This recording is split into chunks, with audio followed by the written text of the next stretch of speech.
Ladrones de cuello blanco, políticos de lo ajeno. Buenos días, buenas tardes, buenas noches. Muchas gracias por estar de nuevo acá en el canal. Antes de empezar con el video quiero hacerles una invitación. Es la primera vez en más de 2 años que lo hago. Y es que se suscriban al canal y que le den en la campanita para que les avise cuando subo video. A pesar de los intentos de los medios de comunicación con desviar la atención utilizando la pandemia, bombardeándonos con noticias de la pandemia, desviar la atención de temas como ese posible ingreso de dineros ilícitos a la campaña presidencial de Iván Duque en el 2018 y de los nexos de este narcotraficante, Ñeñe Hernández, con las élites políticas del uribismo. Y debe quedar claro que la ñeñe política es solamente un pequeño escándalo de la relación que hay entre el narcotráfico y la política.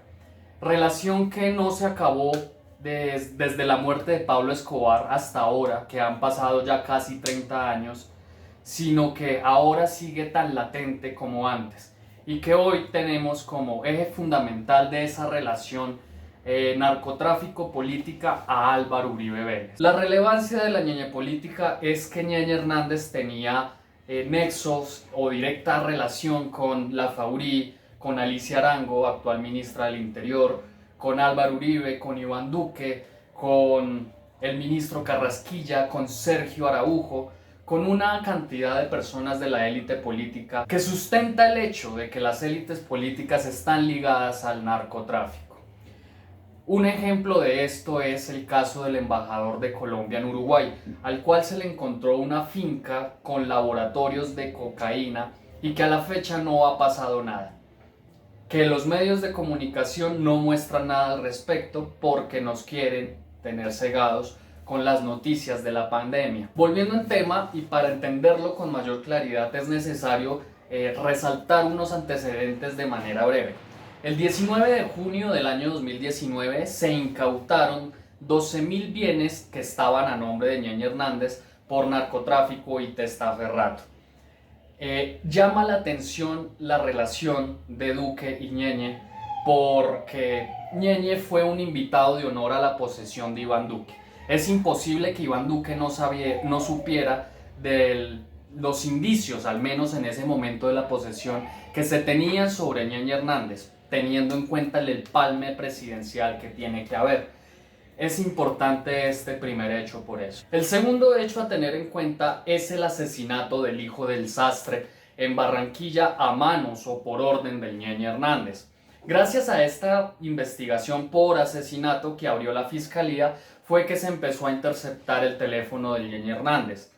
En ese orden de ideas, por esa investigación se logró obtener los audios que dan indicios de un fraude electoral, de un candidato que llegó a la presidencia con dineros del narcotráfico. El tercer hecho relevante a tener en cuenta es que el Ñeñe Hernández venía hace años inmerso en este mundo del narcotráfico, y es que él era el testaferro de Marquitos Figueroa.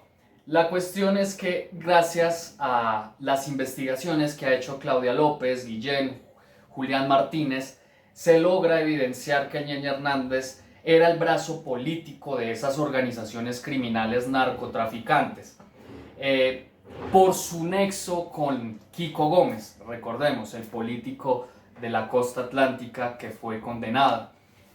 En ese orden de ideas, la organización narcotraficante se articula con el poder político para lograr llegar al poder. Ese es el tercer hecho. El cuarto hecho relevante es que se sabe que los militares de la zona de la costa atlántica del Cesar debatían o se ponían de acuerdo con el Ñeñe Hernández respecto a temas de seguridad de dicha zona. Esto hace oda al paramilitarismo. Un claro ejemplo es los 12 apóstoles, cuyo proceso judicial recae sobre el hermano del expresidente Álvaro Uribe Vélez, donde élites políticas y sociales de una zona buscan reprimir organizaciones y movimientos sociales, personas que buscan causas sociales. Ante esta situación, ¿qué supone uno? En los audios recaudados en la Fiscalía en dicha investigación por asesinato, hay conversaciones de Ñeñe con personas donde hace afirmaciones de sus nexos con los altos mandos del gobierno, y dentro de ellas una con una señora que resultó ser una alta funcionaria del Centro Democrático y de la campaña de Iván Duque. Por consecuencia de todo lo anterior, cayó Claudia Daza, una funcionaria personal, una asesora personal de Álvaro Uribe Vélez, quien en entrevista con Vicky Dávila dijo que todo fue a sus espaldas, que él no sabía de los nexos de Claudia Daza con el narcotráfico, con Ñeñe Hernández.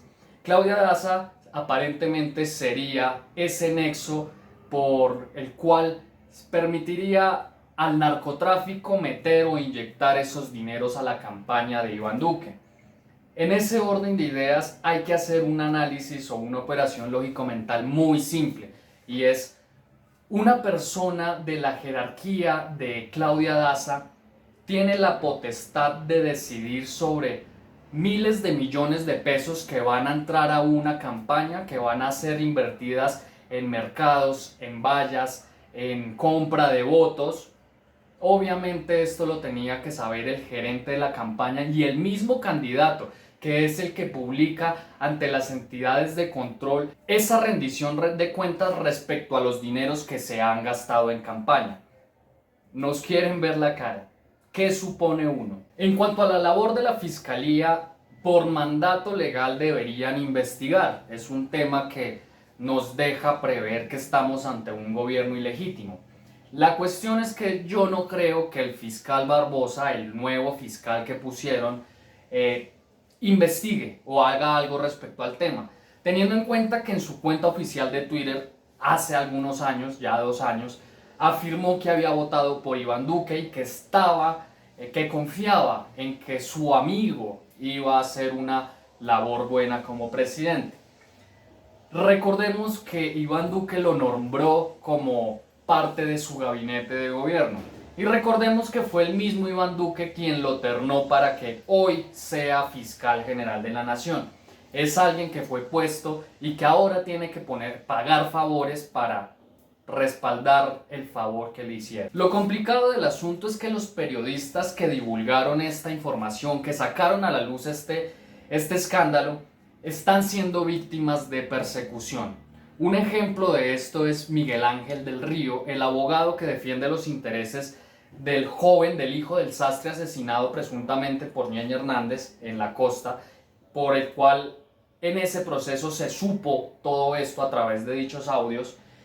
Y la cuestión es que en la fiscalía, cuando este abogado fue a averiguar respecto al proceso, funcionarios de la fiscalía empezaron a fotografiarlo y a tomar videos, los cuales fueron enviados a Gustavo Rugeles, un uribista, una persona que lo que hace es difamar y decir mentiras respecto a las personas que se encargan de criticar el gobierno y el uribismo. Lo que hicieron fue, en el medio de este tipejo de Gustavo Rugeles, difamar a este abogado, decir que en esas fotos se constataba el nexo íntimo que tenía con los fiscales que llevaban dicho caso, y que gracias a este nexo íntimo había manipulación en los audios y en las pruebas, y que estaban conllevando a una crisis nacional que afecta a los intereses de dichas élites políticas. Dicha persecución genera no solamente, o dichas acusaciones generan que a los periodistas se les estigmatice, se les creen juicios de valor que la gente sin criterio no va a creer, que por ejemplo un militante de las autodefensas gaitanistas, las Águilas Negras, no va a entender, y que si ve a Julián Martínez por ahí, pues obviamente le va a pegar un tiro.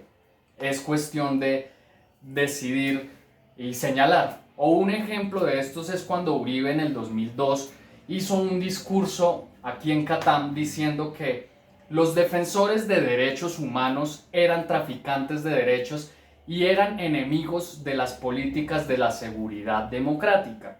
En ese orden de ideas, dicho discurso realizado a un auditorio de militares, de soldados rasos, que están acostumbrados a un discurso de seguir las órdenes o la cadena de mando, obviamente van a estigmatizar, a segregar y a perseguir a los defensores de derechos humanos, que es lo que desembocó en la Operación Transmilenio, en la persecución a José Alvear Abogados, entre otras cosas, a Holman Morris, etcétera, etcétera. Lo más grave del caso es que uno como periodista, ¿qué seguridad puede esperar del Estado?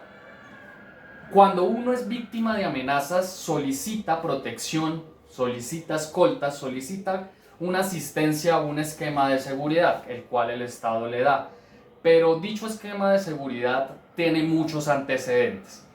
Recordemos, por ejemplo, el caso de Olga Bejar, la cual fue perseguida y fue amenazada directamente por el DAS, y su familia y ella tuvieron que exiliarse del país porque el mismo gobierno era el que causaba esa persecución. O el caso de Holman Morris, o más allá aún, el caso de Jaime Garzón, que su asesinato fue orquestado desde el DAS y perpetrado por un grupo paramilitar. Respecto al caso, hay que reflexionar algo o hay que concluir algo, y es que a pesar de que se realicen investigaciones, de que se saquen a la luz, nunca se ha logrado llegar a la cabeza de ese entramado, de esa organización criminal.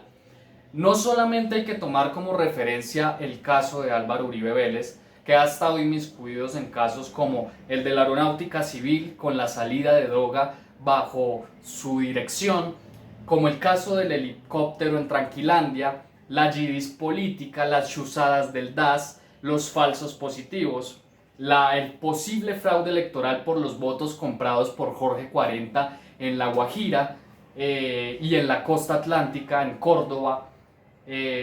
También es necesario entrar a evaluar los casos de Juan Manuel Santos, quien recibió dinero de Odebrecht, los casos de Andrés Pastrana y de Ernesto Samper con el proceso 8000. Hay que entrar a analizar y ver que nunca se ha llegado a la cabeza. Y es aquí cuando nos ponemos a pensar que ante la evidencia de los hechos, no solamente dados por el periodismo, sino sacados a la luz con la obviedad de esos mismos hechos, nunca se ha llegado a que se haga justicia. Es decir, que en ese orden de ideas las mafias están por encima de la justicia. Y llegados a este punto es cuando el uribista tiene que entender en esa cabecita que esta lucha no se trata de izquierdas ni de derechas. Esta lucha se trata de combatir a esas organizaciones mafiosas y narcotraficantes que están enquistadas en la organización del poder, en la organización política de Colombia.